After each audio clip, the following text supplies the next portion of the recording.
this is 7 signs that it is time for you to start homesteading. I'm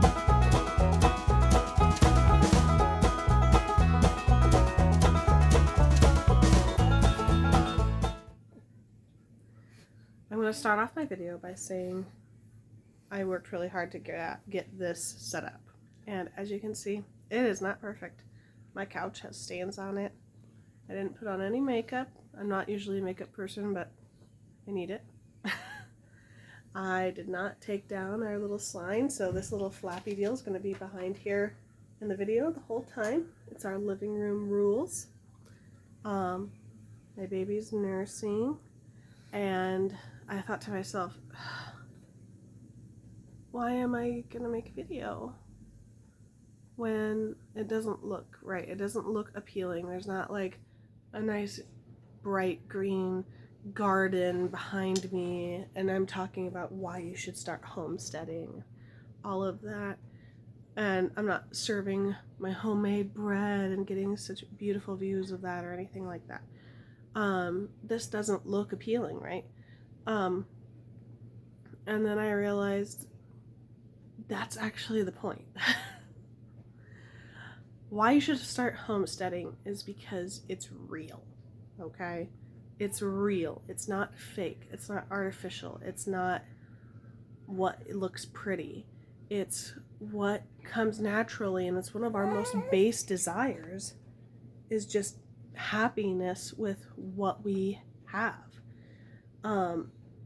So with that, I'm going to go ahead and do a video on the 7 reasons that it might be time for you to start homesteading, and I hope that you enjoy it. Okay, number 1.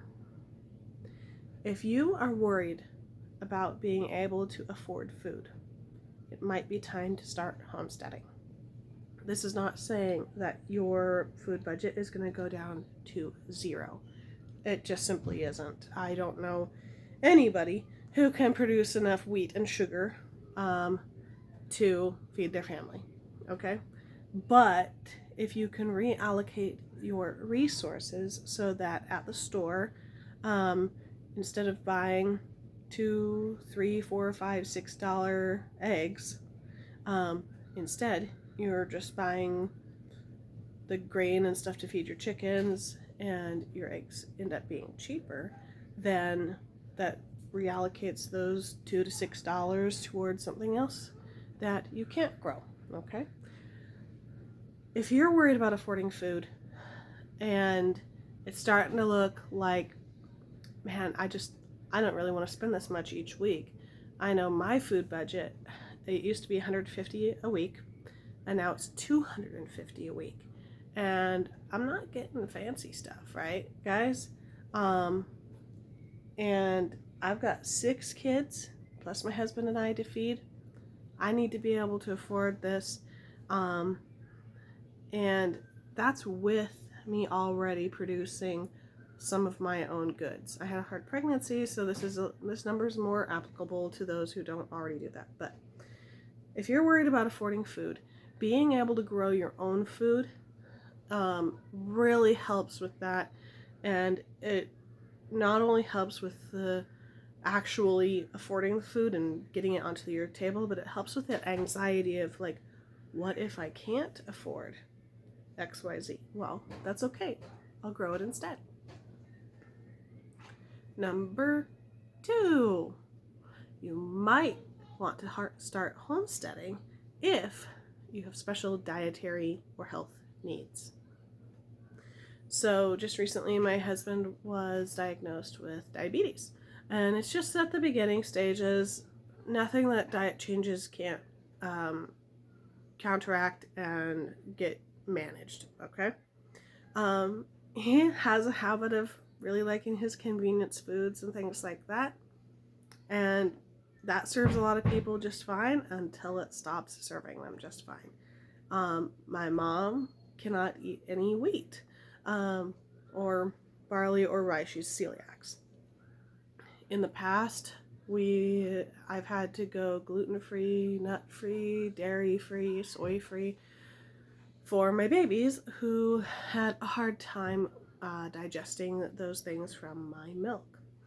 And being able to take something and make it from scratch in a different way, having those basic skills helps with all sorts of health needs.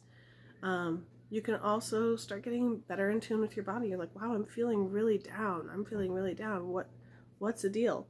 Why am I feeling so down lately?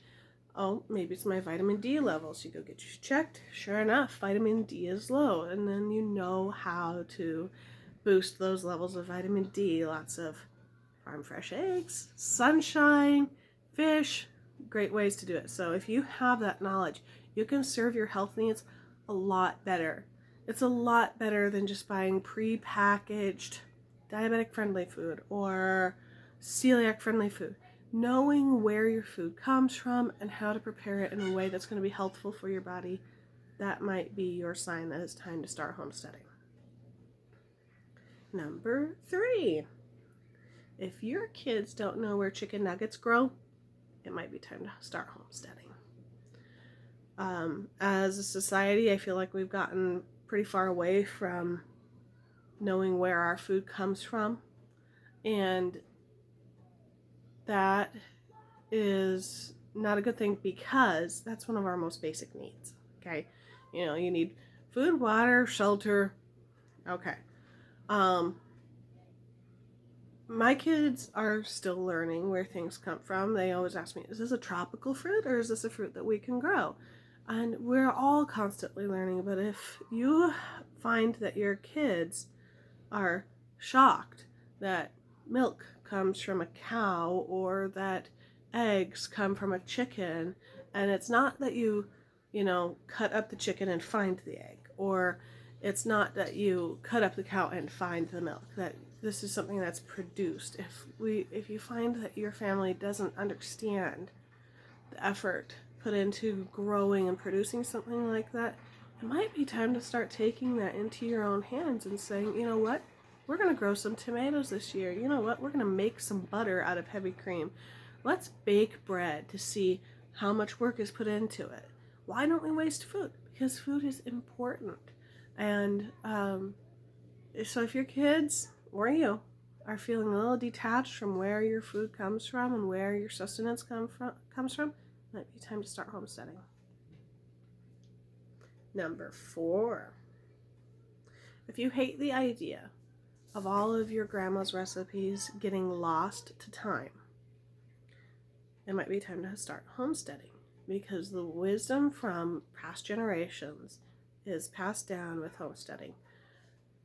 Using all those from scratch recipes, figuring out what was different back then and why doesn't it taste the same when you make it the same. I had that trouble with my grandma's pickles. My grandma made the best pickles in the world, and I just absolutely loved them, right? And there were jars and jars and jars of pickles. And when I started making pickles, especially the first batch, I used her recipe. But I learned that not only is the vinegar a different strength today than it was 70 years ago when she started, the salt is a little bit different as well. Hers was a coarser grained salt, mine's a finer grained salt. Hers was stronger vinegar, mine is weaker vinegar. And so I had to reduce the salt and increase the vinegar to get the same recipe. And if this is not put into practice, then another 70 years from now, people might not know, and they'll just say, well, they must have just really liked them salty, not very vinegary pickles back then in those good old days. We need to put these things into practice so that they're not lost. These oral traditions need to be passed down. These written traditions need to be explained. And if you don't have any of those, then this is the time to start making those traditions to pass down to your kids. Number 5. I have a little paper here I'm referencing because this ADHD brain only goes so far. Number 5. If you are tired of throwing something away instead of being able to repair it, it's probably time to start homesteading. This is not a food thing, okay? I know in homesteading we talk a lot about food. Homesteading is a lot more than that. If you have a coat and the part right here comes undone and you have no idea how to fix it, and you're like, well, I'm getting a breeze. I'm just going to go get a new coat. I wish I had the skills to fix that. Learn. It's time to start homesteading. Look up a ladder stitch. I'll give you that little tip. Look up a ladder stitch. It should fix a lot of things. What about, you've gotten a wooden spoon that's got a crack in it. How do I fix that?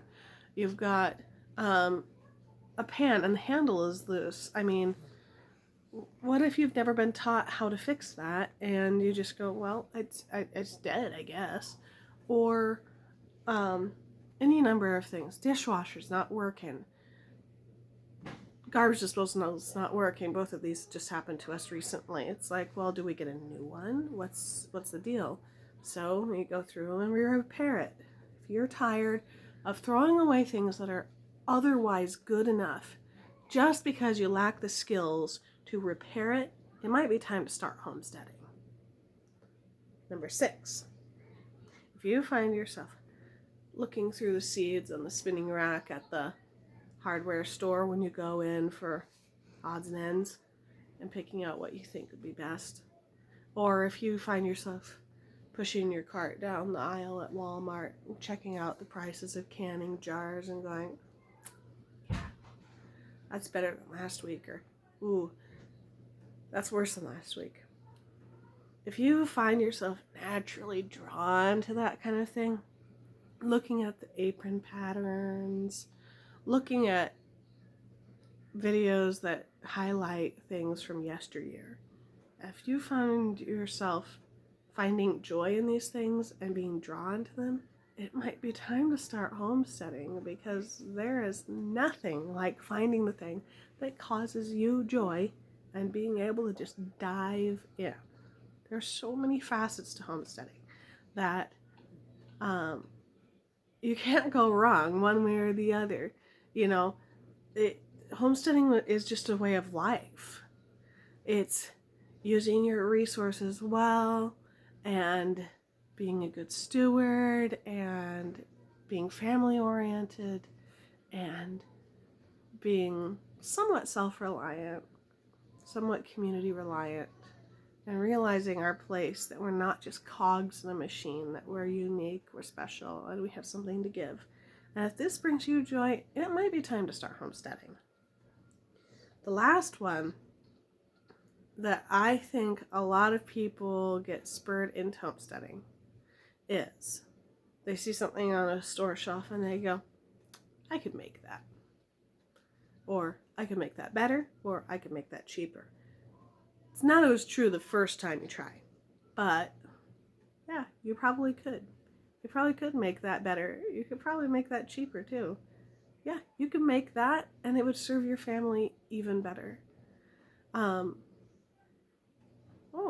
I see a really pretty Easter dress for my 4-year-old. I bet I could make that. Yeah, you probably can. You just need the skills. That's some really good blackberry jam, but it's hard to find blackberry jam, not jelly, on the store shelves. I bet I could make that. Yes, you can. And these pickles are great. I bet I could make them. Yeah, absolutely. Wow, raised beds at the hardware store cost hundreds of dollars. I bet I could make that cheaper. Yeah, you probably can. So, if that challenge that you issue to yourself has become interesting enough, then it's probably time to start homesteading. And you can homestead wherever you are, okay? If that's just growing a couple tomato plants on your balcony and making a little caprese salad, okay? That's homesteading. If that's using things that you get at the food pantry and preserving them so that they don't go bad in your own fridge, that's homesteading, okay? if you're only allowed 3 chickens in your backyard in your town, that's homesteading. That's 3 eggs every couple days that you don't have to buy. That's homesteading. If food is not your focus, but you are repairing and crafting and fixing things, that's homesteading as well. Don't let someone tell you, I don't know, I wouldn't really call you a homesteader. If you, my personal definition is, if you do more than one thing that's a little bit odd, you're homesteading. If you just garden, you're a gardener. If you garden and then preserve it, you're a homesteader. If you just do canning, you're a canner. But if you do canning and then you bake with it, then you're a homesteader. Doesn't take much to qualify for me. So, I hope that this video, as unattractive as it was, has spurred you into thinking, hey, it might be time to learn a new skill and start homesteading. And if that applies to you, you can subscribe, because I put up videos on stuff that's interesting. Subscribing, I'm hoping that I can make a couple pennies here and there if I get to 1,000 people who view. I'm not there yet, and that's fine. These videos are just to encourage the community out there to keep going, keep getting more and more sustainable, and they kind of make my brain have something to do when I'm getting all squirrely. So, I hope that this was a fun video. Let me know if you have any other ideas for videos. I'm looking forward to getting more back into videos as spring is coming closer and the baby's starting to get bigger. She's almost 4 months old now. Thanks for tuning in, and let me know which one of the 7 things strikes the chord the most for you. God bless you all, and we will see you sometime very soon. Come see me on Instagram if you like, and I've got an Etsy shop, so if you have anything that you'd like to see in the Etsy shop, let me know too. Peace. Love you.